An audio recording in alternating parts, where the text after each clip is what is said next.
Malam Dad mau bertanya, bagaimana menghadapi kondisi di mana kualitas komunikasi yang banyak didominasi oleh mertua dan pasangan kita lebih mendengarkan dan mengikuti mau orang tuanya daripada pasangannya. Apakah kita sebagai pasangan harus mengikuti terus kemauan orang tuanya?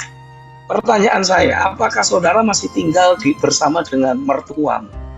Kalau saudara masih tinggal bersama mertuamu, ya itu mungkin menjadi salah satu konsekuensi yang bakal terjadi. Jadi apa yang harus dilakukan? Saran saya, persiapkan mental dan hati dari mertua saudara untuk saudara sebagai pasangan suami istri bisa keluar dari rumah, punya rumah sendiri.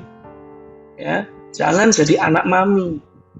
Tidak boleh, saudara harus sebagai pasangan suami istri ya harus punya rumah sendiri, jangan nginduk ke mertua.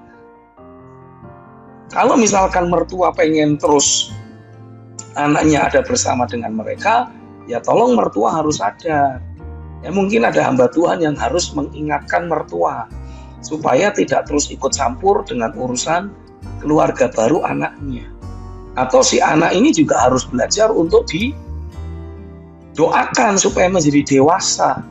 Karena bisa saja mertua ini terus ikut campur dalam kehidupan anaknya, ya mertua saudara ikut campur dalam kehidupan anaknya karena memang anaknya itu tidak dewasa. Jadi saudara menikahi anak mami yang tidak dewasa, makanya orang tuanya terus ikut campur. Nah, apa yang harus saudara lakukan sebagai menantu, sebagai istri? Ya pastikan saudara membawa pasanganmu itu menjadi dewasa, matang, dan bisa berfungsi sebagaimana seharusnya. Gitu. Memang dalam kehidupan rumah tangga ini gimana ya?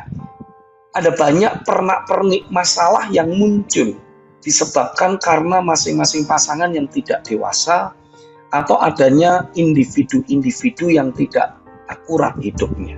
Sehingga mengakibatkan permasalahan-permasalahan yang tidak perlu dalam rumah tangga. Nah, kalau kita bisa memilih orang yang hidup akurat sebelum pernikahan, itu sebabnya saya menulis buku Pasangan Profetis, ini akan meminimalisir terjadinya konflik. Kalaupun ada konflik, bisa dengan mudah diselesaikan. Wah, ini masalahnya udah terlanjur menikah, bagaimana Pak? Nah, itu sebabnya saya tuliskan dalam Pernikahan Bintang 5, ya, buku Pernikahan Bintang 5, tips dan langkah-langkah praktis yang saudara harus lakukan. Walaupun untuk itu saudara harus banyak mencucurkan air mata, ya sama kayak Yakub memilih sendiri ingin menikahi Rahel, tapi ternyata yang didapat Lea. Nah, untung aja masih belum ada huruf K di belakang nama Lea tersebut.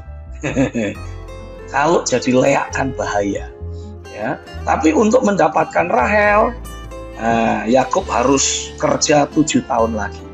Artinya ada penderitaan, ada upaya, ada jerih lelah, ada tangisan yang harus dijalani untuk membuat pasangan yang sudah kita nikah ini menjadi sosok pribadi seperti yang kita rindukan. Harus ada pengorbanan, harus ada harga yang dibayar. Tapi kalau saudara mau, Tuhan akan memampukan. Ya, itu sebabnya teruslah mengkondisikan untuk pasanganmu bisa mengalami jamah Tuhan, karena ketika Tuhan menjamah hidup pasangan kita, hidupnya pasti akan berubah dan diubahkan oleh Tuhan.